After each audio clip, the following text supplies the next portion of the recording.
Salam alaikum, Azul, bonsoir. Aujourd'hui est le dernier jour de la campagne électorale la plus hallucinante dans un système qui nous avait pourtant habitués à des campagnes qui n'en sont pas. Des campagnes sans public, comme celle de l'ex-président Bouteflika, qui avait été remplacé par son cadre dans des salles ramenées par autocar en échange de casse-croûte. Mais celle-ci, cette campagne, dont c'est donc le dernier jour, en plus de nous avoir surpris, en plus de nous avoir choqués, nous a donné l'occasion d'observer ce que jamais nous n'aurions pu imaginer. La campagne électorale de candidats qui haranguent 2 personnes dans une salle vide censée contenir 600 personnes.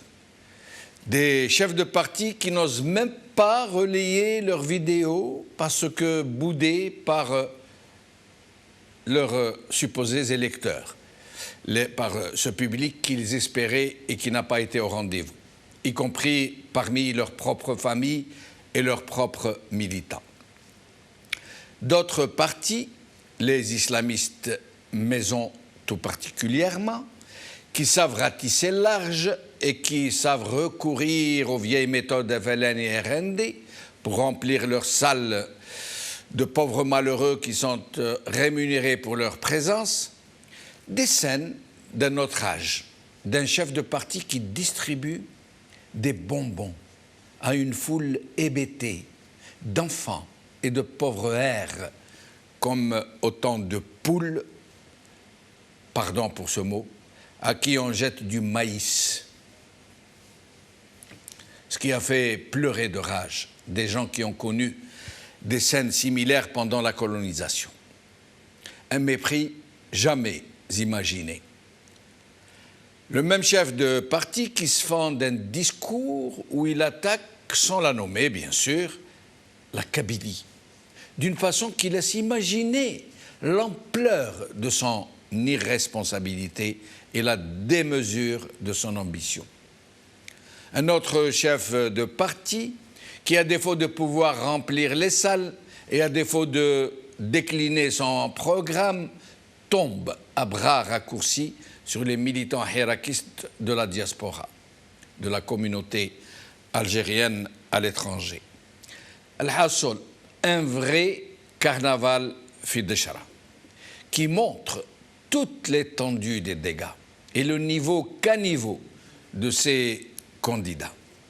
Les seuls que le régime médiocrate a pu mobiliser. Il n'a pas pu trouver autre chose. Il a dû racler les fonds et les bas-fonds du microcosme zama politique et faire du remplissage avec des candidats indépendants, des jeunes pour la plupart, dont certains hésitaient entre le statut de Harag et l'autre de Dipiti. Des jeunes en rade dont le régime a grassement financé la campagne électorale et qui espèrent être choisis par la fraude, qui espèrent gagner ce ticket pour une vie de farniente et de privilèges. Le reste de cette faune disparate, de ce capharnaüm politique, de ces arrivistes voraces, est constitué de vieux picassiettes, des béni-oui-oui professionnels dont certains ont rameuté leur propre progéniture pour prendre la relève à la mangeoire. Et dans cette purée de pois, dans ce tohu-bohu, dans cette cohue pour la soupe, dans cette basse-cour où caquettent à qui mieux les vieilles poules et les jeunes coqs, dans ce garde-manger où les fausses blondes sont étiquetées fraises de premier choix. C'est à qui gagnera au loto de la dernière chance, puisque ce sera très certainement le dernier berlamen de ce régime finissant. Un berlamen, comme l'appellent les Algériens, qui sera issu d'un autre gros boycott massif et qui n'ira certainement pas à la fin de son mandat. Sur les presque 25 000 candidats seuls 407 députés seront élus. Je mets les guillemets puisque tous les Algériens savent qu'il n'y a pas et qu'il n'y a jamais eu de vrais parlementaires dans ce malheureux pays. Et qu'ils sont tout ce qu'on veut et tout ce qu'on peut imaginer, sauf des élus. En attendant, les patrons de la Issaba nous parlent de la Issaba, constituée de leurs anciens acolytes, de leurs anciens ex-complices, de leurs anciens comparses et de leurs anciens compères. Des barons se retournent contre leurs ex-complices et les mettent en prison avant de les relaxer ou de les ramener de l'étranger à bord d'un avion présidentiel après avoir lancé contre eux des mandats internationaux. Le relais en tout genre les applaudissent dans le même temps qu'ils stigmatisent quiconque ose contester les mêmes barons de la même Issaba qui a fait son fonds de commerce de la Issaba qu'ils nous jettent en pâture. Leurs partis vont à leurs élections. Leurs fraudeurs veillent au grain et à leur tenue et à leur bourrage. Leurs gogos vont à leur bureau de vote et ils viendront nous dire que c'est nous qui avons voté, comme d'habitude, ainsi que 3 à 4 millions de morts, de gens décédés, qui ont été ressuscités pour la circonstance, pour aller faire leur devoir électoral. C'est comme ça que ça se passe chez Macdolma, en attendant que le soleil daigne enfin se lever sur ce malheureux pays pour qu'enfin vienne l'heure de la délivrance et de la dignité.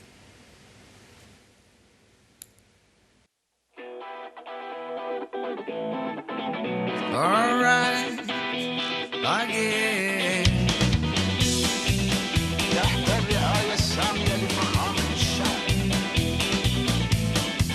كيفاش حبيتني نفوطي والحكومة انتوما دستور انتوما حسبتونا ماشي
Algérie, une pathétique campagne électorale. Et pour en parler, j'ai ici avec moi Anis El-Khama, psychologue, militant politique.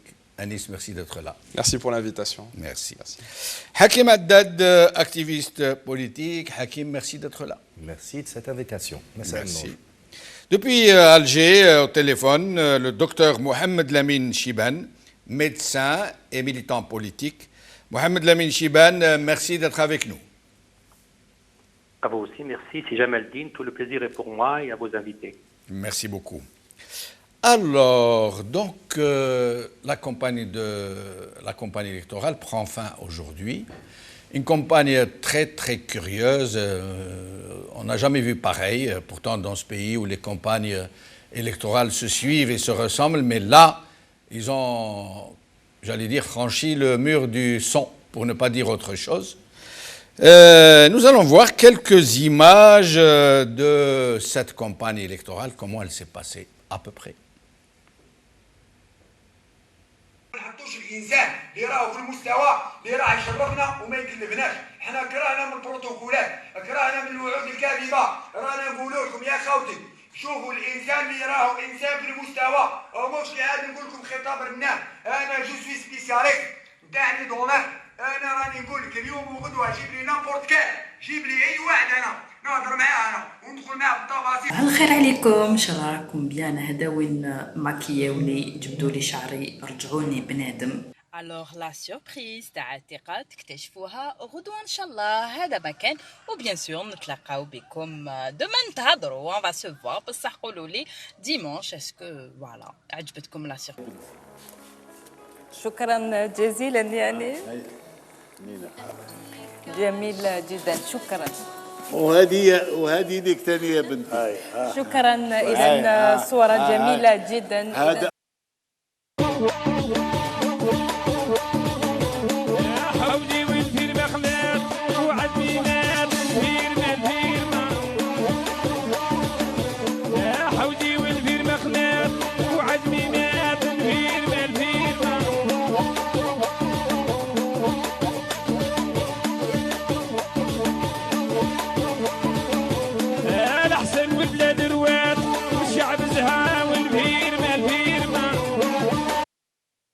البرنوس وبصناعة القشبية التي ترمز إلى أصالة هذا الشعب وإلى أنفته وإلى أنوثته. ونتكلم عن القشبية لأنها كانت لباس للمجاهدين، وكانت غطاؤهم في الجبال الوعرة والمكسوة بالثلوج طيلة أيام الجهاد والثورة التحريرية، وكانت وسيلتهم لاختفاء أسلحتهم. التزوير هذه المرة إذا يندار سيكون كارثة كبيرة يا إخوان، وإحنا رانا مشاركين بالرغم اللي ما عندناش ضمانات. التزوير هذه المرة إذا يندار سيكون كارثة كبيرة يا إخوان، وإحنا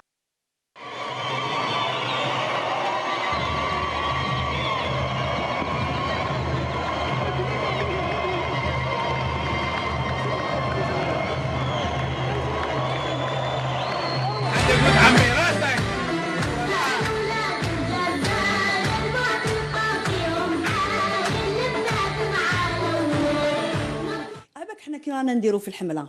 ايماجين انا راني ندير في الحمله، يدوز واحد يدير لك قيو، واحد يقول لك نفوطي عليك تروحي تدي الشكاره وما دير والو. بالنسبه للكتله الحيه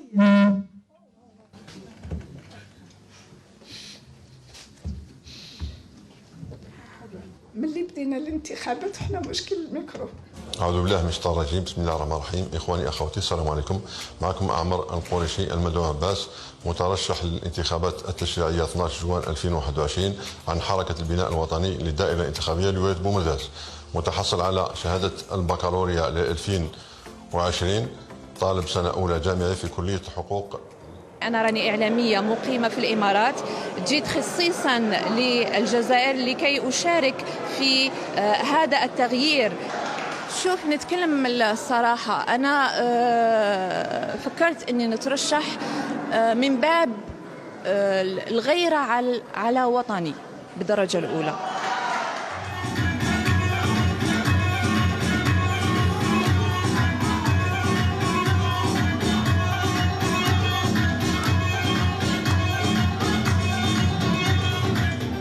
انتخبوا قائمة الفلاح 65، ربي يعطاكم فرصة شدوا فيها بسنيكم ويديكم، سينا ثم ما تعرفوش الطحين وي من بكري من بكري فيكم واحد السنة تاع أنا إعلامية مقيمة في الإمارات، جيت خصيصا للجزائر أنا جيت لبلادي للجزائر باش كي أشارك في هذا التغيير. شوف نتكلم الصراحة، أنا فكرت أني نترشح من باب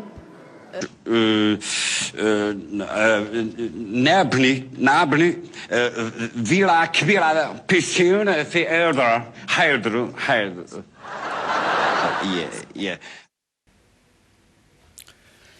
Et on a beaucoup comme ça, hein. C'est réellement, je ne sais pas si c'est affligeant, si c'est comique, si c'est navrant. Votre avis sur ces prestations de ces candidats? Hakim, à toi l'honneur. Merci Anis. Franchement, si ce n'était pas l'avenir d'un pays qui était en train de se jouer, je rigolerais et je demanderais de mauvaises blagues dans ce sens-là. Moi, je n'ai pas l'habitude de me moquer des gens, d'individus, d'êtres humains. Mais là, franchement, ils nous poussent à nous moquer d'eux, ils nous poussent à les ridiculiser encore plus que ce qu'eux-mêmes se ridiculisent. Donc voilà, c'est affligeant, oui, bien évidemment. Alors, on dira avec le mthal shabi ta'na, ayn tibki, ayn tadhak, voilà. Partageons la poire en deux. Mais ce qui est dur, c'est de voir à quel point nous avons régressé. Quand on connaît l'Algérie des Aït Ahmed, l'Algérie des Mahri, l'Algérie des Hachani, l'Algérie, Allah yarhamhum, l'Algérie de Abdel Nour Ali Yahya, Allah yarhamou, l'Algérie, voilà, de tous ces gens-là, hommes et femmes, bien évidemment, et qu'aujourd'hui, on se retrouve avec des semblants de candidats et de candidates, voilà, qui ne savent même pas allonger deux phrases l'une. Qui se donnent eux-mêmes le qualificatif de fraise. Voilà. Hein, pour parler des fausses blondes dont on a vu un échantillon. Voilà, donc, voilà, après, quand on voit M. Bengrina jeter comme ça des bonbons ou je ne sais quoi aux gens... Qu'est-ce que ça vous a inspiré, cette scène? C'est du dédain. C'est du dédain, c'est du mépris à ceux qui l'entourent. Et pourtant, ils sont avec lui, ils sont ses partisans et ses partisanes. Imaginez qu'une telle scène se soit produite en Occident, dans un pays démocratique. Non, je pense simplement que c'est une scène qui ne peut pas, qui n'aurait pas pu se produire en Algérie même, à Andena, chez nous, il y a encore très peu de temps. Voilà. Et que ça ne soit pas des choses acceptables, que ce soit chez nous, ou en Europe, ou dans d'autres pays du monde. Jamais voilà. on n'aurait imaginé d'en arriver à une telle... Malheureusement, si.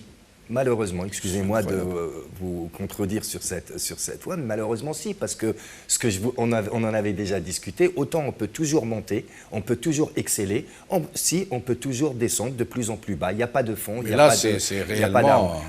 Ensuite, il y a effectivement ce ridicule, vraiment ce grand ridicule, et qui ne reste pas avec les réseaux sociaux, avec les médias, les nouveaux médias, etc., qui ne reste pas juste binatna, ça ne reste pas juste entre nous. Le Hirak a fait admettre au monde entier que les Algériens devaient être respectés et étaient respectables. Et eux, ils sont en train de faire exactement le contraire. Ils sont en train de balayer, ou d'essayer de balayer, et je ne pense pas qu'ils y arriveront, tout ce que nous a apporté comme fierté le Hirak. Je dirais juste un autre mot, et je ne parlerai pas de tous les candidats et candidates, en fait, ils vont tous gagner, parce que c'est des candidats au ridicule. En fait, ils ont tous gagné. Mais en l'occurrence des M. Bengrina ou d'autres qui vont dans des salles comme ça, qui prétendent être des présidents, qui se sont présentés à des présidentielles, qui se présentent et qui pourraient être des ministres, etc., qui sont en plus dangereux parce que quand vous les voyez sans masque, sans masque, sans qu'il y ait de distanciation sociale, etc., dans les meetings. Pourtant, etc. Ils sont en train de dire si on ne remplit pas les salles, c'est à cause du Covid. Bien évidemment. Donc, non seulement c'est ridicule, mais ce sont des gens dangereux qui prétendent vouloir gouverner ce pays. Voilà. La pandémie est là et ils font comme si de rien n'était. Et c'est inadmissible. C'est inadmissible. Voilà. Alors, moi, je dirais tout simplement les mêmes causes provoquent les mêmes conséquences.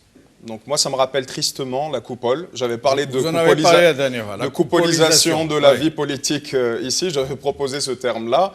On est toujours dans ça. On est toujours dans le janvier-février, avant le Hirak 2019. On est dans offrir un cheval à un cadre, offrir un cadre à un cadre.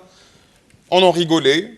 On en faisait des blagues, on tournait cela en dérision. C'était notre manière de lutter aussi, parce qu'ils ont fermé tous les espaces médiatiques et tous les espaces politiques.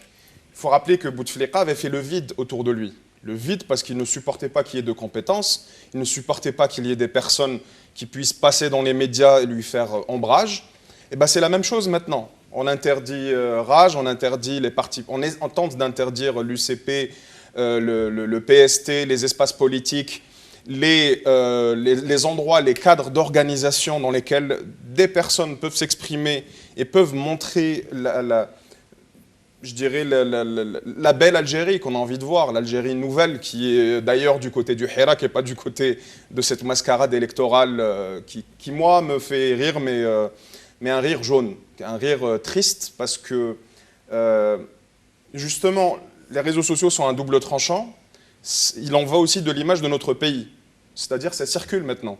Au Maroc, on voit cela, en Tunisie, on voit cela, en Europe également. On se souvient également, et c'est un triste parallèle en fait, c'est comme si ces 2 ans-là ont servi à la fois à nous redonner la dignité, mais elle nous a été reconfisquée. Donc au final, le combat, faut qu'il continue. Le problème est que eux, de leur côté, c'est à croire qu'ils n'arrivent pas à trouver des gens qui puissent un peu être présentables. C'est comme s'ils étaient allés chercher dans les bas-fonds des bas-fonds du caniveau pour pêcher les plus médiocres, les plus, j'allais dire, rigolos, les plus... C'est incroyable. Pourquoi? Est-ce que parce que les gens sérieux n'ont pas voulu se présenter? Non, cela montre que le Hirak a gagné pour moi la bataille symbolique. Exact. Lorsqu'on parle de symbole de belle Algérie, entre guillemets, je fais dans les images, les grandes images, mais quand on parle de symbole, maintenant le symbole de l'Algérie qui résiste, qui est vent debout, qui est fière, qui est intelligente, qui est compétente, c'est l'Algérie du Hirak. Donc tous les cadres et les professeurs Melikchi, les grands médecins, etc., sont du côté du Hirak. Et ne peut être attiré par le régime et par la mascarade actuelle que les personnes qui sont médiocres. Et ce n'est pas une attaque personnelle. C'est-à-dire les personnes en elles-mêmes, je les excuse pas pour ce qu'elles font. Je me dis que la plupart d'entre eux savent ce qu'ils font parce que les 2 ans ont permis de clarifier les choses.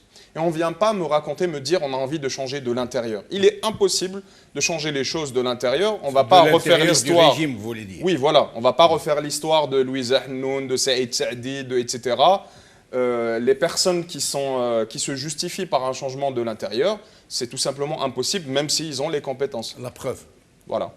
Alors, avant de demander à Mohamed Lamine Chibane de nous dire ce qu'il pense, lui qui est sur place, j'allais dire, en Algérie, j'aimerais que nous regardions ensemble cette scène d'une ex-ministre, celle qui a remplacé Ammar Ghoul à la tête de son parti, Madame Zarouati, il me semble qu'elle s'appelle comme ça. Elle va à Tizi Ouzou, elle attendait d'arriver au sein d'un vaste public, une salle comble, au sein d'électeurs comme les a qualifiés monsieur l'ambassadeur. C'est qu'elle connaît mal Tizi Ouzou déjà. Ouais. L'ambassadeur a parlé d'engouement pour les élections, d'engouement des Algériens. Alors nous allons regarder cette scène de Madame Zarouati. Voilà, tout le monde est là. أنا هنا مرحبا بك تيزي وزو خويا. Bon, c'est un contretemps. Là, c'est un contretemps. Il a eu un décès. On ne peut pas gérer un décès. Il faut gérer. Là, c'était prévu une proximité vers le hammam. À la dernière minute, il monte un cousin. 27 ans. Parce qu'il a dit les coups sont tous ses états. Donc il ne fallait pas quand même s'aventurer. بصح moi je tenais à venir يعني باش نقول لكم باللي هذه باش تفهموها باللي تيزي وزو ماشي باليوم اللي نعرفها. Bien sûr. Et on pouvait ne pas venir, ما عنديش لا. Mais on tenait vraiment de marquer حبينا الكانديدات تبعهم الميتينغ شوف باش مدام قلت حاجه برك واحده برك الشعب كرام اللي فاش بروميس لازم دوك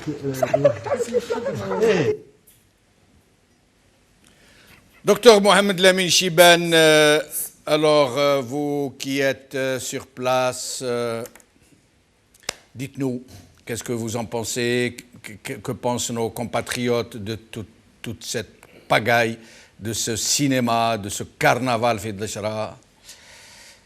Mohamed Lamine Chibane. Effectivement, Jamel Din, c'est vraiment un spectacle désolant.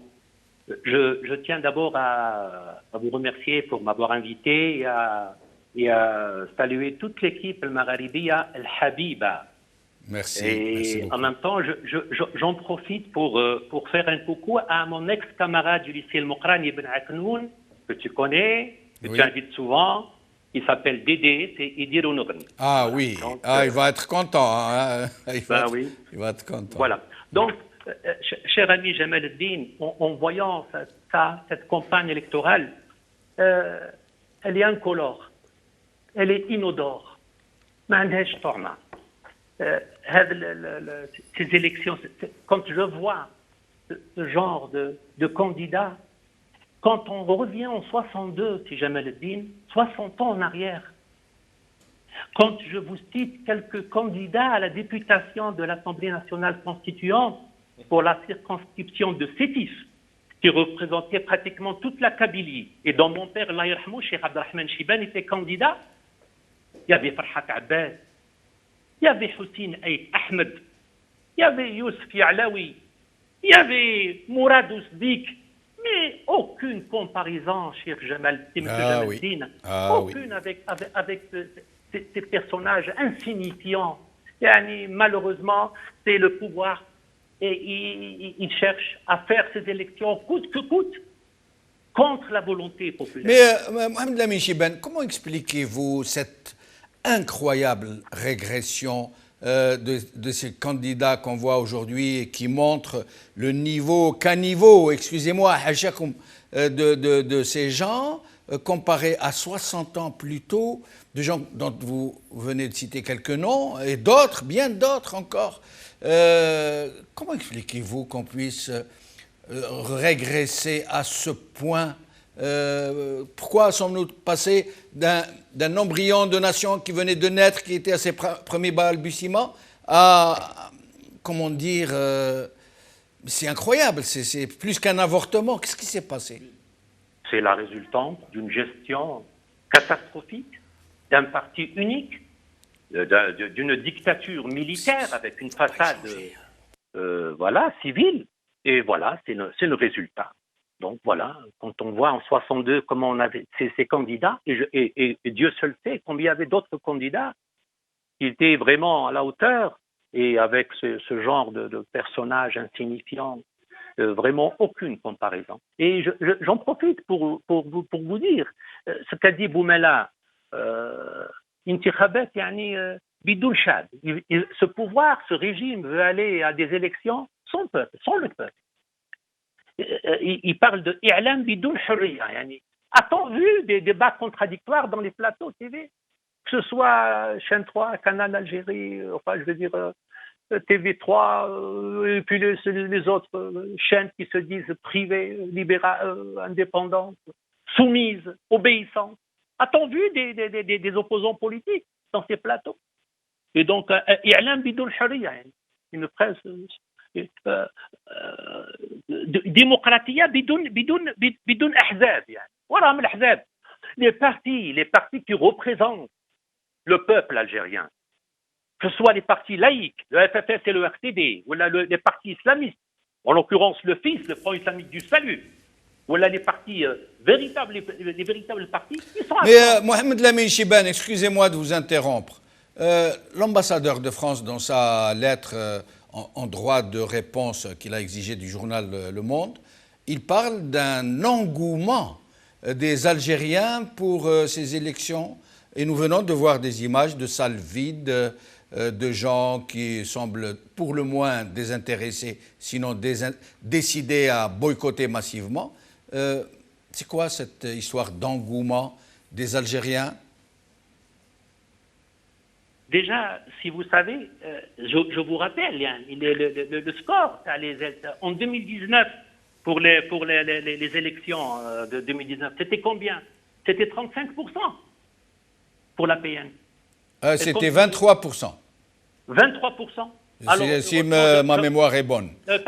Avec le bourrage, ils sont arrivés à 23%.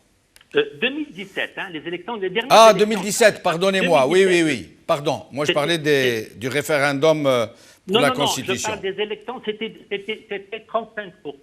Exact.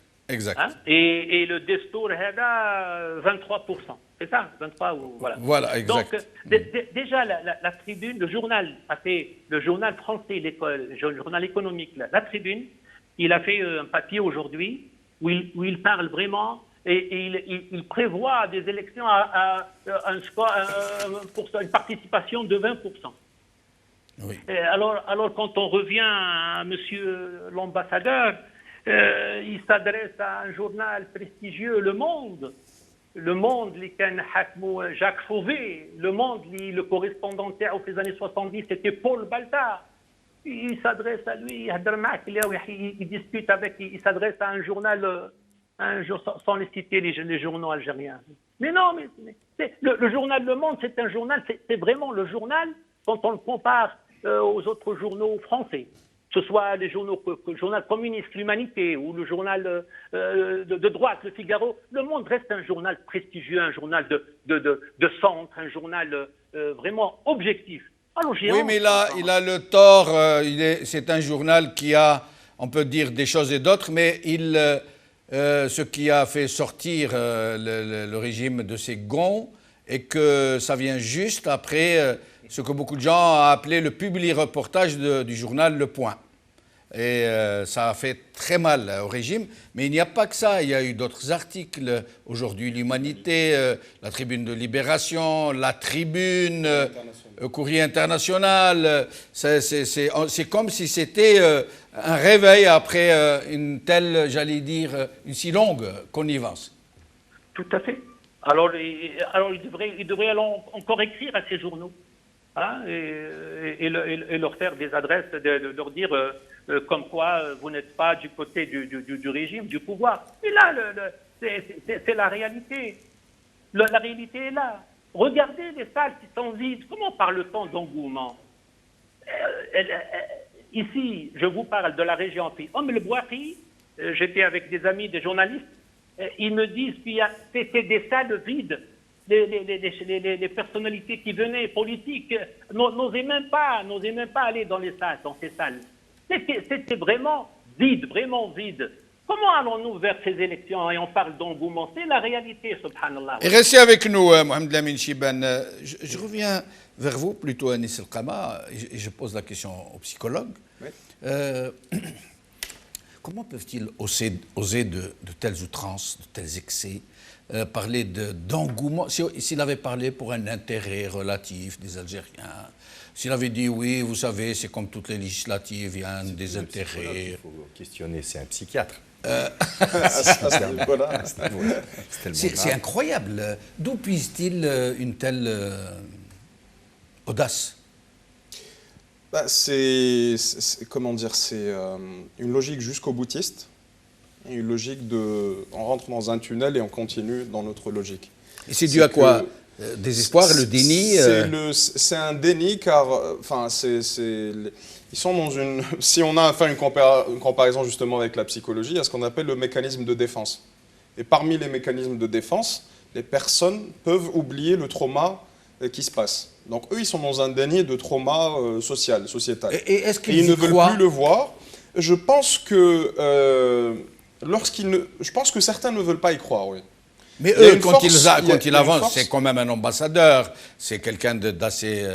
oui, mais le déni peut être très fort chez certaines personnes. Il y a un livre qui est super intéressant qui s'appelle « L'échec d'une prophétie », écrit par Léon Festinger, c'est un psychologue social, et qui montre que les personnes qui sont dans une secte, par exemple, avec toute une logique sectaire, etc., tout un discours, parce que ça procède aussi d'une logique sectaire, ce qu'ils font, c'est une propagande. Oui. Et ben, lorsqu'ils ont vu qu'ils avaient une prophétie millénariste, donc ils pensaient qu'il y avait une fin du monde, et lorsqu'ils ont vu que cette fin du monde ne s'est pas passée, ils ont essayé de trouver d'autres explications. Et au fait, il se passe ce qu'on appelle une dissonance cognitive, c'est-à-dire la réalité ne correspond pas à nos attentes, et donc on crée un univers quelque part parallèle, un univers fantasmagorique. C'est présent chez les personnes, par exemple, victimes de viol, qui vont totalement dénier tout ce qui s'est passé, qui vont totalement oublier, qui vont inventer une autre histoire. Et dans le cadre dans lequel on parle, ce régime-là ne veut pas accepter la réalité qui est sa fin. Et même les personnes qui sont dotées de diplômes et qui sont dotées de, entre guillemets, de raison, c'est un phénomène qui peut se passer chez n'importe quelle personne. C'est-à-dire qu'ils vont aller chercher la théorie du complot. C'est comme Tebboune qui déclare chez El Jazeera, il dit Non, il y a 3 catégories. Il avait cité les pieds noirs, le lobby pieds noirs. Donc c'est un problème de lobby. Si ce n'est pas les lobbies, l'armée secrète. L'armée secrète. Si ce n'est pas les lobbies, ou bien les Algériens qui sont pro-français, donc peut-être qu'ils jettent l'anathème sur nous, la diaspora. Mais en tout cas, pour revenir sur le sujet... Oui, mais pourquoi, pardon de vous interrompre, pourquoi, je comprends bien qu'il y ait cette forme de déni, mais je pense que pour ce qui est de l'ambassadeur, il n'a pas le choix. Même s'il est très réaliste, on lui dit de dire ce qu'il doit dire, il le dit. Non, vous m'avez posé une question, vous m'avez dit est-ce qu'il y en a qui y croient. Oui. La réponse c'est oui. Oui. Est-ce que tout le monde y croit à l'intérieur de leur cercle? Je ne pense pas. D'accord, mais pourquoi ne pas utiliser des méthodes un peu plus, j'allais dire, logiques, un peu, qui puissent ressembler un peu à la vérité? Ça, c'est un manque de compétences. Hein. Oui. Ça, c'est autre chose. Oui. C'est-à-dire, il y a des personnes qui vont nier les choses et, par contre, avoir des compétences pour pouvoir communiquer. Absolument. Mais là, on parle d'un second sujet qui est le manque de compétences à l'intérieur de ce régime finissant. Et c'est pourtant des menteurs professionnels.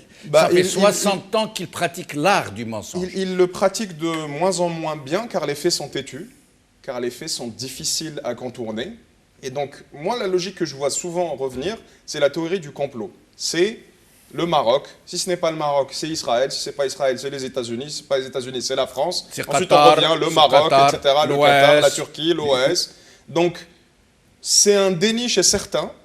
C'est une stratégie pour d'autres, mais le déni existe, c'est-à-dire il y a des personnes qui me posent souvent ces questions-là, sachant que je suis psychologue, sachant que je suis psychosociologue, donc j'ai étudié les mécanismes de déni dans les groupes, etc., dans les groupes sectaires, etc. Oui, ça peut arriver. Il y a des gens qui peuvent se mentir. Il y a des gens qui peuvent, et on appelle ça une dissonance cognitive, c'est étudié, c'est étayé, et il y a des personnes qui vont transformer la réalité, la changer, juste pour qu'elle corresponde avec leurs attitudes. Hakim, ils sont dans le déni. Ceux qui sont au haut du régime, ils n'ont pas le choix. La fuite en avant, quand ils sont dans le front, ils creusent, ils ne remontent pas. Mais quand ils donnent des ordres à des gens qui ne sont pas dans le déni, qui sont intelligents, qui savent, qui ne peuvent pas dire certaines choses, comme par exemple cette histoire d'engouement des Algériens pour les élections, qu'il veut faire paraître dans le journal Le Monde. Ça veut dire de lui donner une clameur mondiale, alors que le monde entier est en train de voir un électorat qui ne se déplace pas, qui n'est vraiment pas dans l'engouement, qui ne se déplace même pas et qui annonce à l'avance un boycott massif. Pourquoi ces gens, ces techniciens du mensonge, ces techniciens de la pratique, qui reçoivent des ordres pour mentir, pourquoi ils ne mentent pas de façon un peu plus acceptable, j'allais dire? Moi, ça me va qu'ils mentent de manière aussi ridicule. Oui, ça nous va, bien sûr. Voilà, puisque c'est contre-productif pour eux. C'est contre-productif pour eux. Après, on a eu une explication d'Anis le psychologue. J'insiste, peut-être qu'il faudrait poser la question à des psychiatres. Voilà. Mais vous n'avez pas tort du tout, je pense, malheureusement d'ailleurs, c'est pas pour jeter l'anathème sur ces personnes, mais il y en a, certains en tout cas des candidates et des candidats qu'on a vus tout à l'heure, je ne sais pas si le psychologue suffirait. Voilà. Oui. Et je ne leur veux pas de mal, j'insiste. Donc moi je pense qu'effectivement, de la même manière qu'on disait tout à l'heure que les candidats, les hommes et les femmes politiques ne sont plus ce qu'ils étaient, en tout cas ce qu'on voit aujourd'hui, parce que heureusement il y a de nouvelles générations, ça reprend et ça va continuer. Mais ce qu'on a vu, ce qui se présente, etc., c'est de la même manière dans les ambassades, le niveau a énormément baissé. Voilà. Et puis je pense, ce que vous avez dit également, c'est que l'ambassadeur lui-même sait que de toute façon, s'il n'attaque pas frontalement le journal Le Monde après le juste édito qu'a fait le journal Le Monde, il va se retrouver envoyé je ne sais pas où, en tout cas ce ne sera plus Paris. Voilà. Donc il y a cette peur et ils se laissent emporter, ils réfléchissent pas suffisamment et en tout cas pas de manière posée, parce qu'ils sont sous des pressions aussi, d'énormes pressions, ces gens-là, tous comme ils sont. Mais ça va jusqu'au président Tebboune. Oui. Quand vous l'entendez parler, vous avez vu ce qu'il a dit au Point, ce qu'il a dit à Al Jazeera, ce qu'il a dit... l'équipe qui s'était déplacée en Algérie, des journaux écrits qui passaient à la télévision, France 24, je crois. non? Il y avait eu... Il y a plusieurs. En tout cas la réalité, pardon de vous couper, mais la réalité, monsieur l'ambassadeur va s'en apercevoir, je crois, à partir de demain. Voilà, qu'il va y avoir, il n'y a pas d'engouement. Je veux dire, s'il parlait de l'Algérie, ben, ça va commencer à partir de demain, déjà auprès des Algériennes et les Algériens qui auraient pu voter mais qui n'iront pas. Voilà, de la même manière que ça s'est passé pour les derniers, le référendum et le présidentiel, etc. Des taux extrêmement bas. Il va se rendre compte du ridicule, de la stupidité, et qui n'avait pas besoin, effectivement, comme vous le disiez, de grossir autant les choses. Je veux dire, d'être un petit peu réaliste, d'autant qu'il est censé être un diplomate, donc savoir manier les mots. Deuxième chose, c'est que ce qu'a dit l'ambassadeur, c'est ce que dit le régime, parce que l'ambassadeur est le représentant du gouvernement et de la République algérienne. C'est ce que vont s'apercevoir les journalistes. Les quelques journalistes qui se sont déplacés de France, d'Europe, d'autres pays, peut-être d'Amérique, etc., en Algérie pour couvrir ces élections. Je peux vous assurer qu'ils ne vont pas aller dans le sens, en tout cas une bonne partie, parce que ce sont des professionnels, parce qu'ils respectent leurs lecteurs et leurs lectrices, ils ne vont pas aller dans le sens de ce que peut nous raconter le NTV ou monsieur l'ambassadeur.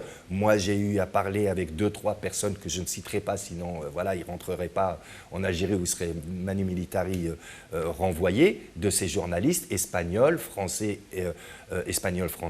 qui vont essayer, bien sûr, qui vont aller dans un bureau de vote ou 2 bureaux de vote, qui vont rencontrer 1 ou 2 candidats ou candidates, mais qui vont essayer ce sera comme d'habitude, ils seront accompagnés, encadrés. Oui, mais eux aussi apprennent, ils savent comment ça se passe dans notre pays.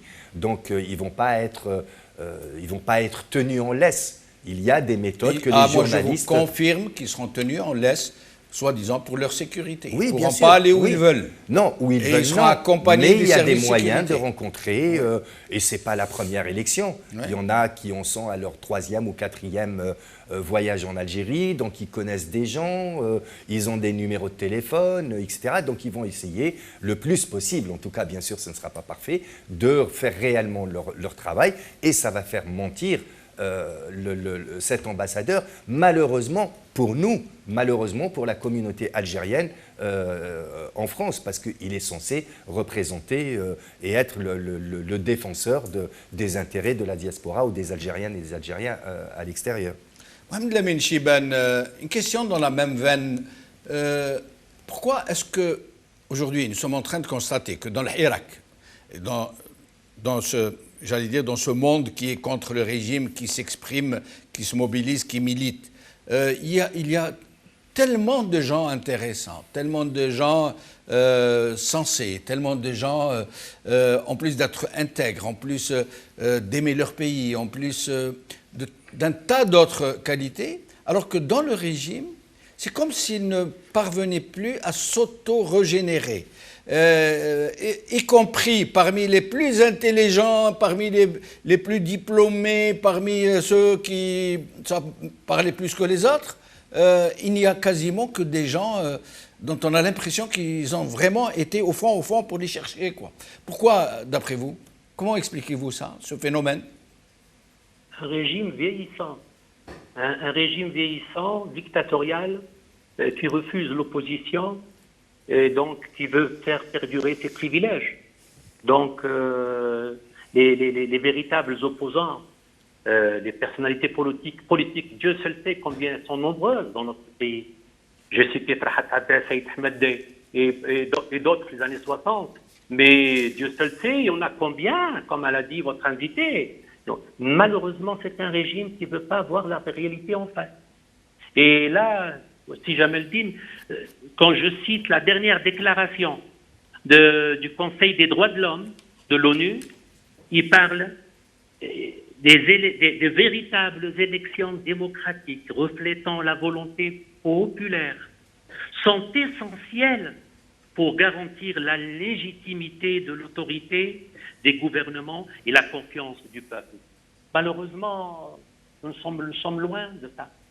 Mais Mohamed Lamine Chibane, ils ne sont pas suicidaires à ce point-là, quand même. Ils ne peuvent pas vouloir organiser des élections qui laisseraient émerger des gens vraiment compétents, vraiment intègres, qui ne seraient pas, j'allais dire, ingérables ingérables dans le sens d'ingestion, hein, ingérables par leur digeste, par leur système médiocrate qui ne peut pas générer de mérite et encore moins l'accepter en son sein. Ils ne peuvent pas organiser des élections réellement honnêtes, sincères, parce que les leurs ne sortiraient pas. Donc ce n'est pas imaginable, tout simplement. Oui, tout à fait. Et justement, alors là, on va puiser dans une pseudo-position obéissante, soumise, inféodée, qui obéit au maître. Voilà, en contrepartie, on lui fait un peu de tapage médiatique et puis des dividendes.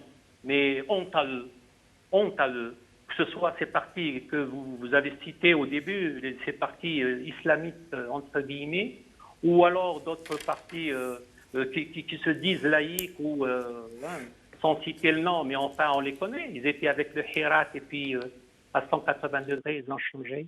Là, ils perdent toute crédibilité, ces partis, ces personnalités politiques.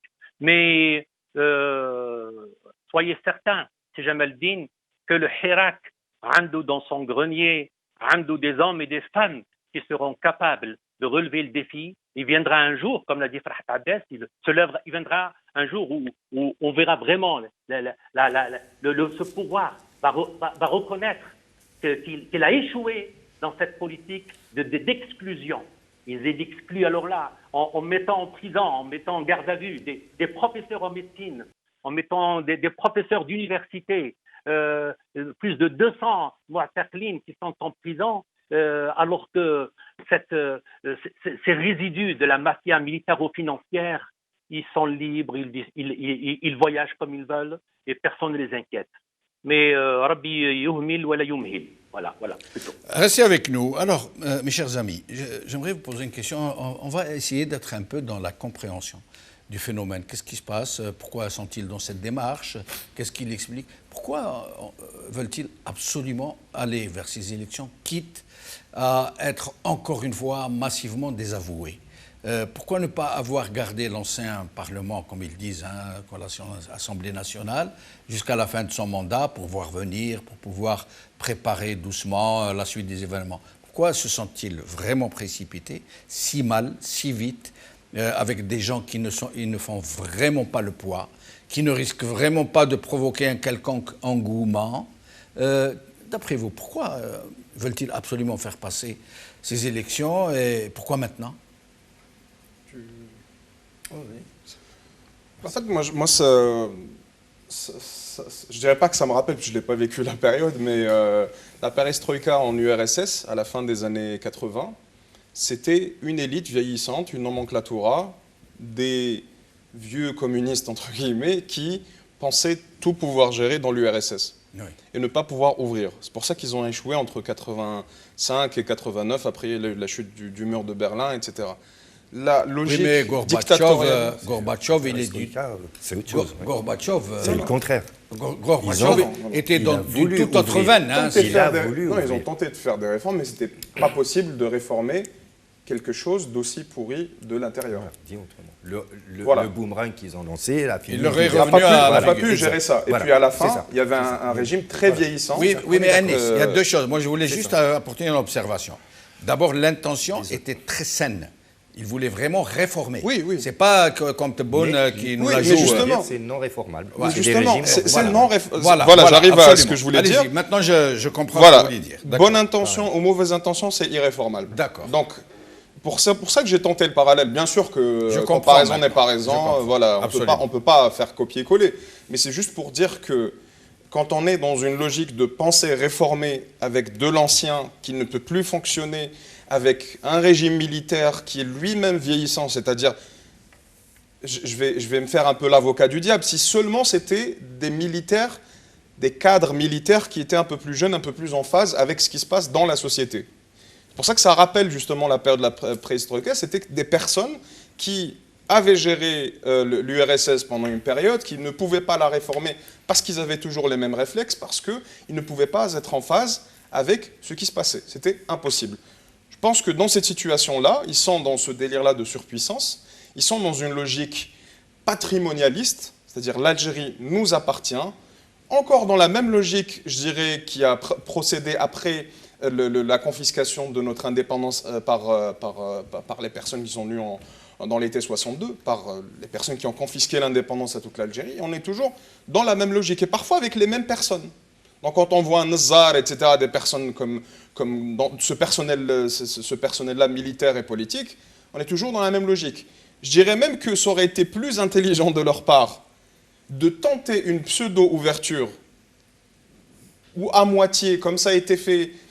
Certains critiquent la Tunisie parce qu'ils disent que ça dépend si on voit le verre à moitié plein ou moitié vide. Je m'explique. Oui.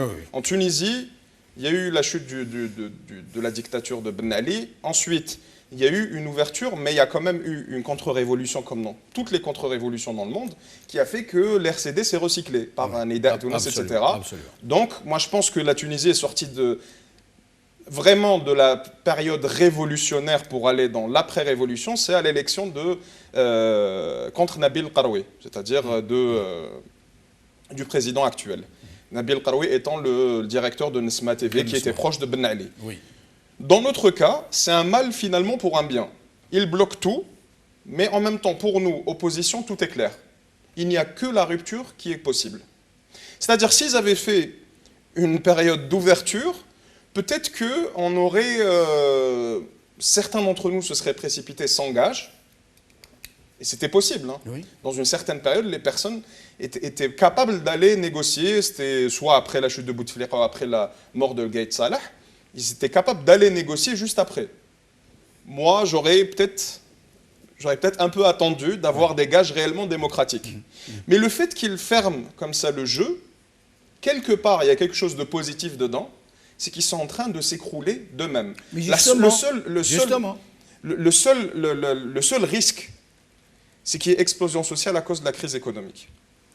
On y viendra tout à l'heure. Mais dans ce scénario que vous avez très très bien envisagé, justement, avec cette belle comparaison de la perestroïka, parce qu'à ce moment-là, si Gorbatchev et les autres avaient laissé le régime mourir de sa belle mort, il aurait peut-être laissé une chance, lui laisser une chance de se régénérer ou de finir en douce, en beauté. Puis c'est pas par hasard, tout faire, et les autres sont allés étudier en URSS. Voilà. Mais là, ils sont, c'est pas un hasard que cette logique-là se retrouve. Ils sont en train de précipiter le processus. Pourquoi sont-ils dans cette démarche? Parce que justement, comme les personnes qui tentaient de réformer à la fin des années 80, logique de surpuissance, logique révolutionnaire, c'est nous, les soviétiques, nous pouvons réformer parce que c'est nous qui avons fondé ce système-là, ne laissant pas des réformes se faire de manière fluide. Et c'est ce blocage-là, et on peut comparer aussi la nomenclatura qu'il y avait avec celle qui est en Algérie, les personnes de pouvoir, etc. C'est cette logique-là qui va les amener à leur perte. Ils ne s'en rendent pas compte parce qu'ils sont dedans, justement. Nous, on est à l'extérieur parce qu'on est en rupture, justement. Ils sont en train de hâter le processus sans même le savoir? Voilà, pour moi. Pour les raisons qu'il a expliquées tout à l'heure, effectivement, parce qu'ils ne voient pas la réalité, parce qu'ils n'acceptent pas la réalité. Voilà, donc coûte que coûte, ils essayent d'avancer, et quel que soit, je dirais, ce qui se passe autour d'eux, ce que nous voyons dans la campagne électorale et tout. Moi, j'aurais juste un petit bémol, même si je ne vais pas m'attarder dessus. La perestroïka, c'était quand même, ça aurait pu, c'était quand même, s'il y avait des gens, s'il y avait un Gorbatchev confirmé en Algérie, même si je ne crois pas aux individus, confirmé, je veux dire que ça se saurait, voilà. Et ce qu'a essayé de faire Gorbatchev, et je suis d'accord avec toi, avec vous, c'est que, toi, ok, c'est que c'est revenu, ils ont trop tardé, probablement, peut-être qu'ils auraient dû le faire avant, mais le fruit était trop mûr et la perestroïka est partie. Mais quand même, c'était, je pense, une tentative intelligente de la part de Gorbatchev, qui malheureusement pour lui, pas pour moi et pas pour l'Union soviétique, pas pour la Russie, et c'est traduit en autre chose. En Algérie, ils ne peuvent pas faire de la perestroïka. Parce qu'on sait ce qui s'est passé en 88, ils ne peuvent pas accepter des ouvertures. Ils ne pourront pas. Ils ont accepté l'ouverture de 88-89, contraints et forcés. Et encore, mais il n'y avait pas le Hirak. Ils ont tout récupéré. Ils ont tout récupéré. Ce sont des réformes sous emballage, sous faux emballage. À partir de 92, effectivement, ils ont tout fermé, quitte à ce que... Mais avant, quand ils ont créé, quand ils ont créé les partis politiques, c'était de faux partis politiques. Quand ils ont créé la presse indépendante, c'était une fausse indépendance de la presse. Quand ils ont libéralisé le système économique, libéralisé entre guillemets, ils l'ont libéralisé à leur profit, leur parentèle, leur clientèle, leurs bobonnes, leurs gosses. Je crois que comparé avec la perestroïka, il me semble que c'est un peu extrême. Parce que la Russie, l'URSS, à ce moment-là, c'était une puissance mondiale. C'était une méritocratie. Même si le système politique en soi avait dégénéré, il avait perdu son âme, mais rien à voir avec le système algérien, qui est une médiocratie à l'état pur, incapable de produire un quelconque mérite. Oui, mais ça fait quand même 59 ans qu'ils sont là et bientôt 60 ans. Oui, quand même. Ça veut dire que quand même, en tout cas dans le temps, il y avait de la réflexion, il y avait ça produisait quelque chose dans le mauvais sens, bien évidemment, mais ça produisait quelque chose. Aujourd'hui, ce n'est absolument pas le cas.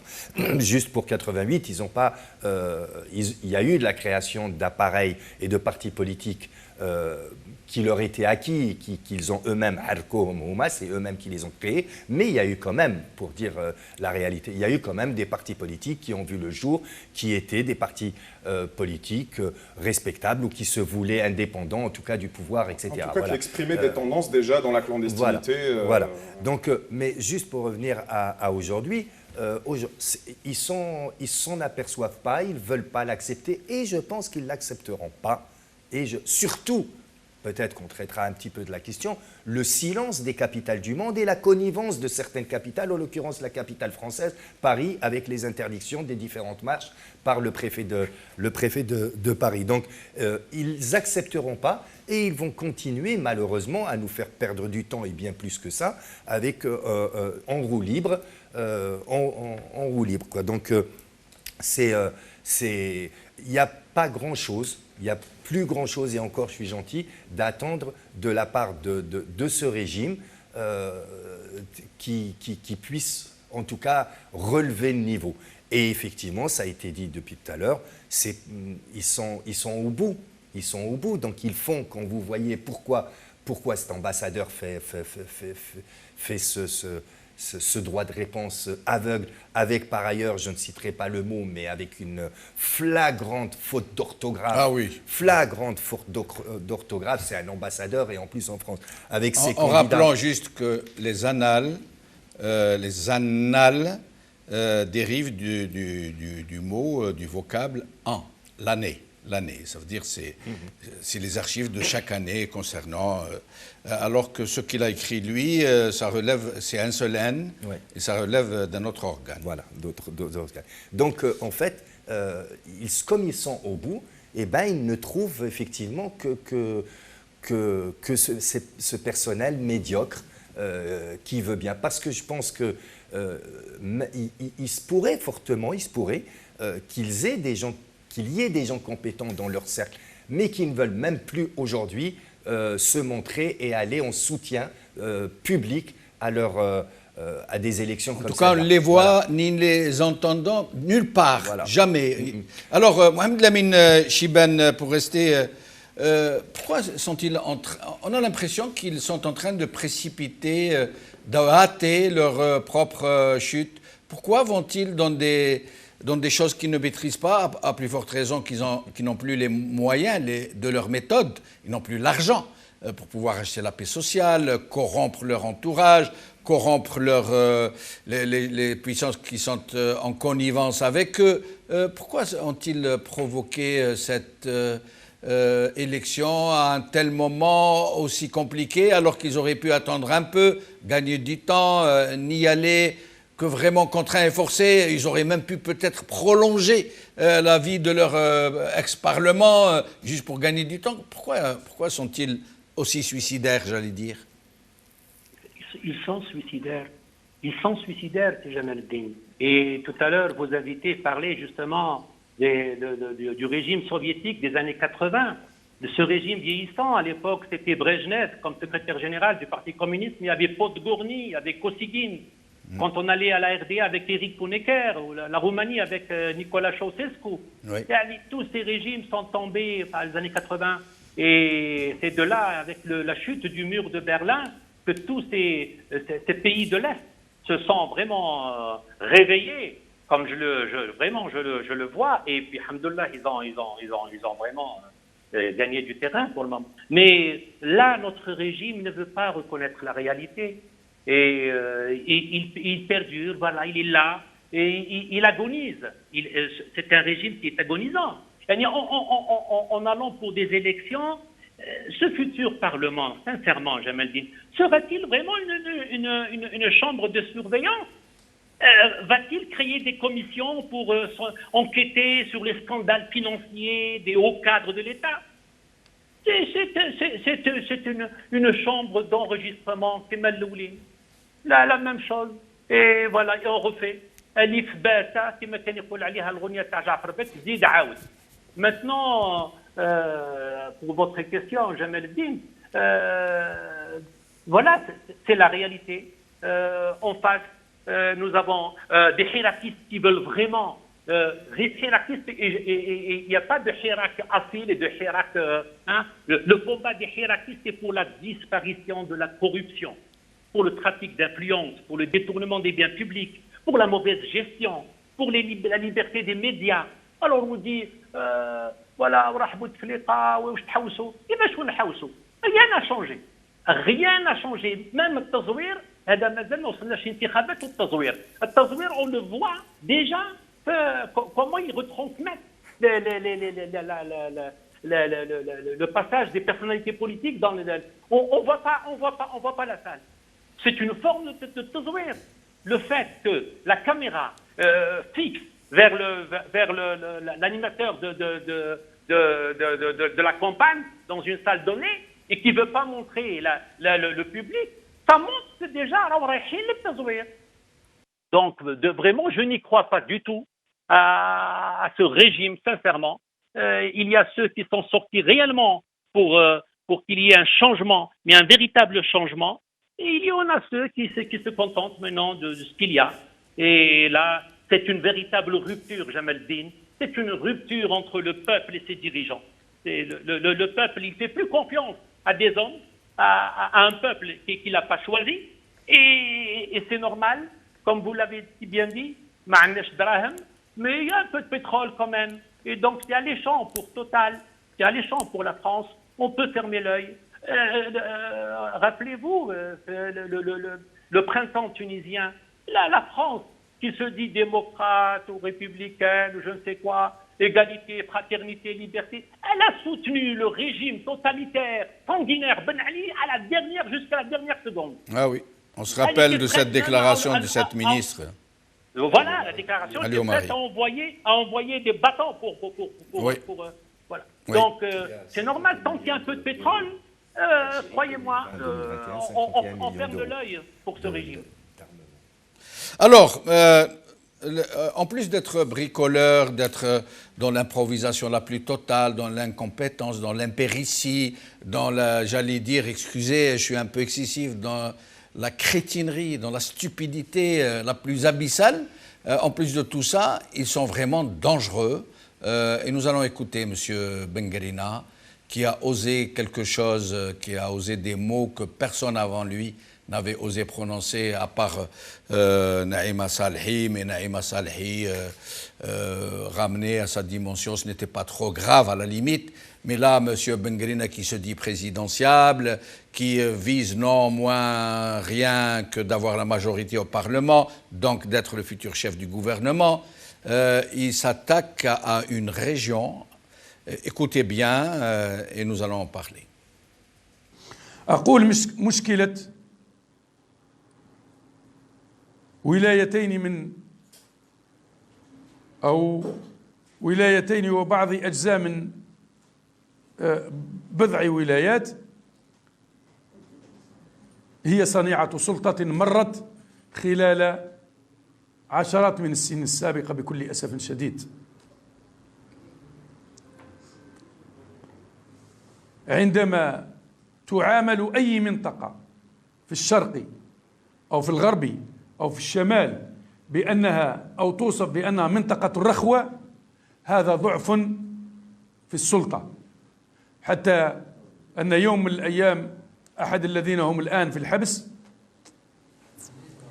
يوم تم تصنيف شيء من مطالب هذه المنطقة وتم دسترته، تكلم معي، قلت له في الحقيقة أنتم راكم تحاوروا في بعضكم. قلت له رئيس الحكومة هو من نفس المنطقة، واللي يدير الإضراب من نفس المنطقة، واللي وبكل صراحة وأخوة نقول أكثر، بيتي مقابل بيته، في الليل يتلاقاو كل في البيت نتاعو. وتقاسم أدوار، لا تبنى الدولة بهذا المنطق. الدولة لماذا الدولة لا رجل الدولة يجب أن يتمثل أخلاق الدولة وأخلاق الجمهورية، ولا يتمثل أخلاق الحي ولا المرميطة ولا الدوار ولا الدشرة. لا يمكن بأي حال من الأحوال أن الرجل الذي يقود في الدولة، سواء في مؤسسة عسكرية أو مؤسسة أمنية أو مؤسسة مدنية أو في قصر المرادية أو في قصر الشهيد سعيداء أو في وزارة من الوزارات أو في ولاية أو في بلدية، يجب أن يتمثل أخلاق الدولة وأخلاق الجمهورية، ولا يتمثل أخلاق البن عميس نتاعو ولا أخلاق المرميطة والدوار والدشرة الذي أوصلنا إلى ما أوصلنا عليه تهميش الجنوب ككل والصحراء والهضاب العليا، وتهميش عدد من مناطق الظل في الشمال وفي قلب الشمال. Alors, qu'est-ce qui fait courir le monsieur? La motivation d'une telle outrance. Est-ce que il est dans le cadre d'une stratégie qui a été concoctée quelque part, qui veut isoler la Kabylie, qui, de guerre lasse, ne sachant qu'elle ne peut la récupérer, veut l'isoler, la pousser dans l'entonnoir, ou alors, est-ce que parce que ce monsieur, sachant qu'il n'a aucune chance de récolter une quelconque voix en Kabylie, veut, de façon contrastée, aller puiser dans le réservoir de la haine anti-kabyle pour gagner des voix? Ou est-ce que vous voyez autre chose? Alors, à votre avis, et après on posera la question de savoir pourquoi il n'y a pas eu de réaction à une telle provocation. D'abord, première chose, quand il dit ce petit monsieur, quand il dit que monsieur, parce que même s'il ne le cite pas, il parle d'Ouyahia. Ouyahia et Sidi Saïd. Et Sidom Saïd. Que les Kabyles considèrent comme des Kabyles de service. Voilà. Qu'il privilégiait la région dont ils étaient issus. Oui. Je rappelle que cette région, y compris pendant que Ouyahia était Premier ministre, a eu ses martyrs, nos martyrs, plus de 125 jeunes qui ont été tués, qui ont été assassinés, qui ont été visés et qui ont été tués par la gendarmerie, je crois, si je ne m'abuse, pendant que Ouyahia était Premier ministre. Donc, je ne vois pas... Je ne pense pas. Je ne suis pas sûr. Allez-y, allez-y. En tout cas... C'était Benflis, mais... Benflis. Oui, oui. Ouyahia était dans le... Il était dans le Sérail. Voilà, il était encore là. Il y avait M. Zerhouni, il y avait en tout cas les Kabyles, ils sont dans l'opposition, mais ils sont aussi au sein du Sérail. Donc, dire ça de la Kabylie, c'est insultant pour la Kabylie, pour les Kabyles, et pour l'Algérie. Et c'est exactement ce que j'allais dire, pour l'Algérie, puisque la Kabylie, c'est l'Algérie. Oui. Exactement ce que j'allais dire. Pourquoi ils font ça? Pourquoi il fait ça? D'abord, vous l'avez dit un petit peu dans vos réponses, d'abord parce qu'il joue sur ce racisme qui existe et qui continue d'exister, malheureusement, anti-kabyle. Voilà. Et il se dit, en tapant la Kabylie, je vais pouvoir peut-être avoir des voix de d'autres régions non berbérophones, pense-t-il que ça existe. Ça, c'est une chose. Il y a aussi de la provocation. Quand vous dites pourquoi il n'y a pas eu de réaction. Et heureusement qu'il n'y a pas eu de réaction. Réaction officielle, hein, j'entends. Ça veut dire réaction de la justice, réaction du chef de l'État, entre guillemets, bien sûr. Parce qu'il est là pour ça. Parce qu'il est là pour ça. Et donc, est-ce que ça pourrait procéder d'une stratégie justement, délibérée? C'est ce que je veux dire. Parce qu'effectivement, il est là pour ça, lui et d'autres, de provoquer peut-être ce qui pourrait être considéré, ou ce qui est, ou en tout cas ce qui a longtemps été, le seul bastion, le dernier bastion du Hirak, le dernier bastion des luttes progressistes, des luttes démocratiques. Voilà. Même si nous n'en sommes pas plus là aujourd'hui, et je pense que le bastion s'est largement, grâce au Hirak, élargi. Il y a effectivement, depuis toujours, une volonté de provoquer, d'isoler la Kabylie, de provoquer la Kabylie et d'essayer le plus possible de rentrer, ce qui a été le cas auparavant, mais ce qui n'est plus le cas depuis le Hirak, de rentrer en confrontation physique avec ce qui permet, avec les gens en Kabylie. Heureusement, fort heureusement, et pour ceux qui connaissent cette magnifique région et les Kabyles, on était sûr qu'ils allaient cette fois-ci ne plus prendre les enseignements et les leçons de ce qui s'est passé en 2001 et continuer d'être dans le courant de ce qui est le Hirak depuis février 2019. Donc voilà, c'est lui et d'autres. Effectivement, là, ça monte, entre guillemets, de niveau, en tout cas, par rapport à Mme Salhi que vous avez citée. Ils sont toujours dans le même registre et lui ne fait qu'appliquer une mauvaise partition de ce pouvoir, ça veut dire isoler la Kabylie, provoquer la Kabylie, et si elle répond, eh ben, ça légitimera, entre guillemets, la violence et la répression qui tombera sur ce bastion de la démocratie et des luttes démocratiques. Dans les sociétés, la haine mobilise beaucoup. La haine peut être mobilisatrice. Et on l'a vu au Rwanda, contre les Tutsis. Et moi, j'avais surnommé même le NTV, la télévision des mille collines. Moi, j'en ai parlé clairement comme ça, parce qu'à un moment donné, lorsqu'on parlait de zouaves à la télévision, c'était dangereux. Oui. C'est-à-dire que lorsque Naïma Salhi disait qu'il ne faut pas se marier avec eux, il ne faut pas leur vendre de choses ou acheter chez eux, c'était du sécessionnisme. Donc, alors qu'on traite paradoxalement les Kabyles de sécessionnistes, enfin, ce groupe-là. Il y a une chose qu'il faut quand même dire pour être clair. Il y a une partie du régime en Algérie qui a cette réflexion raciste et qu'elle manipule.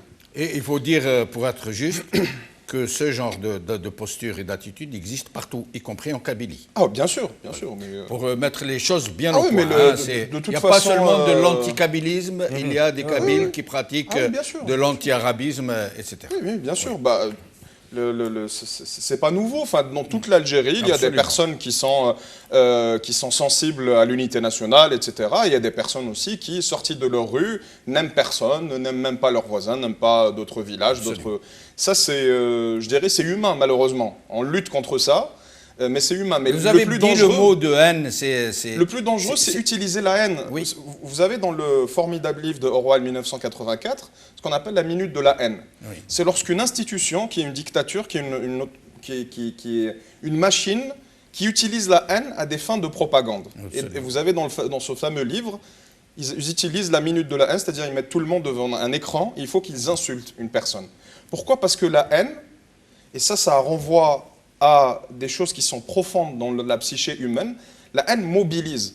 La haine mobilise, et c'est pas pour rien que dans les dictatures, on invente un ennemi extérieur, et si on n'a pas d'ennemi extérieur, ben on invente un ennemi intérieur. Et ils utilisent cette double stratégie, c'est-à-dire à l'extérieur, c'est le Maroc, plus les États-Unis, la France, la Turquie, etc., Israël, etc., et en interne, voilà, et en interne, c'est les Kabyles. Donc, ils ont des personnes qui utilisent ce discours-là anti-kabyle pour certains objectifs, mais de la même manière qu'ils vont manipuler d'autres personnes qui vont aller parler du Maroc ou d'autres pays et de complots. Mais je pense que cette tentative, elle est vraiment vaine. Elle est vaine parce que le Hirak a réellement ancré l'identité et l'unité nationale. Moi, j'étais à Alger lorsqu'il y a eu l'interdiction du drapeau berbère. J'ai manifesté là-bas et j'ai vu des non-berbérophones à Alger que je connais qui ont porté le drapeau berbère, qui sont pourtant pas sensibles d'ailleurs à la... Ils étaient à la base pas sensibles à la question, mais le fait que ça soit interdit, ils ont compris la manœuvre. Ils ont compris la manœuvre. Et pas qu'à Alger, partout ailleurs, Oui, à l'ouest aussi. Oui, mais le régime a réussi à inséminer cette haine de l'emblème identitaire en le faisant passer comme un drapeau concurrent au drapeau national. Et les gens sont tombés dedans. Vous dites, parce que la haine est mobilisatrice. Mais certains. Certains, oui. Certains, c'est-à-dire qu'il y a une partie qui, bien sûr, a écouté cela, mais c'est à coup d'argent. C'est-à-dire lorsque vous voyez les pages de Nordin Khtel, désolé de dire ce nom, cette personne est totalement écœurante. Moi, je n'aime pas parler en général de lui, de Naïma Salhin et de Ben Guerina, parce qu'en réalité, ils sont écœurants, mais on est obligé quand même pour déconstruire les choses. C'était à coup d'argent, c'est-à-dire qu'on sponsorisait leurs pages sur les réseaux sociaux, on faisait marcher leurs vidéos sur YouTube, etc. On utilisait leur discours de haine aussi à la télé, parce que on pense qu'on peut fonctionner sur ça. Mais en réalité, je ne pense pas qu'ils ont vraiment gagné la psychologie des masses, et je ne pense pas que ça ait pris une ampleur incroyable. C'est une minorité. Elle existe. Elle ne risque pas de se répandre un peu. Le Hirak a vraiment Le Hirak est passé par là. Le Hirak a vraiment, pour moi, plus que jamais, plus que 88, plus que... Je n'ai pas vu de révolution d'envergure nationale, je n'ai pas lu en tout cas, je n'ai pas vu de vidéo de révolution d'envergure nationale, même octobre 88 n'était pas d'envergure réellement nationale. Absolument. Comme le Hirak du 22 février. C'était une révolution, pareil. C'était une révolution. Un mouvement, oui. Un sursaut. Salvateur. Salvateur. Et oui, comment au moins un temps. Oui. Alors, je me permets de vous interrompre parce qu'il ne reste plus de temps. Le mot de la fin va revenir à Mohamed Lamine Chibane. Sur ce point, justement, qu'est-ce qui fait courir ces gens qui attisent la haine, comme le dit Anis, vecteur de haine, mobilisatrice, contre-productive pour l'unité nationale, mais qui risquent d'échapper à ces concepteurs et d'accoucher de quelque chose de complètement incontrôlable. Mohamed Lamine Chibane. Oui, je vous écoute. Oui, Jamel. Oui. Vous avez entendu ma question? Oui, tout à fait. Je vous en prie. Alors, je vous ai dit, le peuple algérien n'est pas dupe du tout, il n'est pas candide. Ce matin, j'ai vu une photo où Boudiaf, Rabbi Rahmou, et Aït Ahmed, alors l'Arabi Msili, Boudiaf, et le Kabyle, Assad Jarjara, Hussein Aït Ahmed, comme le hasard a voulu que lors du détournement de terroristes de la France, de l'avion qui venait du Maroc pour aller vers la Tunisie, et ils étaient les deux comme par hasard. Il y avait Bon Ben Bella, il y avait Khidr aussi et Mouspa Lashraf. Mais le hasard a voulu qu'un Kabyle et un Arabe menottés ensemble. Et ça donne à la réflexion. Sincèrement, ça donne à la réflexion. Si j'ai un message à donner aux décideurs, si jamais le dis, si vous permettez, c'est ils doivent accepter les aspirations du mouvement populaire né de la révolution du 22 février 2019, le printemps algérien. Ils doivent ouvrir l'espace médiatique et politique. لماذا تكميم الأفواه هذه؟ Et surtout l'ifraj ala mu'taqali al-ra'i. Et si j'ai un message à donner au peuple algérien, Jean-Jacques Rousseau dit, quand le peuple ne défend plus ses libertés et ses droits, il devient mûr pour l'esclavage. On ne peut pas mieux dire. Merci beaucoup Mohamed Lamine Chibane, merci Hakim Haddad, merci Anis El-Qama. Merci pour l'invitation. Merci. Une pensée particulière pour les 220 ou 200 plus détenus d'opinion qui sont dans les prisons et leurs familles. Pourquoi est-ce qu'on ne dit pas, personnellement, je ne fais pas trop la différence, pourquoi on ne dirait pas des prisonniers politiques? Prisonniers politiques, absolument. Plus que d'opinion. Parce que 80 sont en grève de la faim. Dans 80 sont en grève de la faim. Et c'est atroce. Hein, tous sont en prison pour avoir essayé de revendiquer un état de droit, l'avènement d'une démocratie, tout simplement. Pacifiquement. Merci à vous, chers amis, d'avoir suivi cette émission.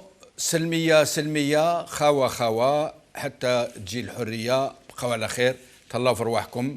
Et attendons de voir cet engouement du peuple algérien pour ces élections, comme l'a l'a dit Monsieur l'ambassadeur, nous allons vite être fixés sur la question et voir si vraiment cet engouement est bien réel, ce qui serait peut-être le cas, sait-on jamais. Attendons de voir. Merci.